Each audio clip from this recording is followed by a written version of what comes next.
Stop using Google. Use this AI tool instead. Using AI for search is much faster. Here's how to replace Google with AI to save hours every day.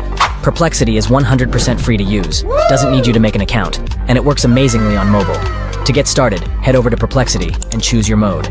By default, the focus is on all, but you can also select academic or Wolfram for more complicated searches.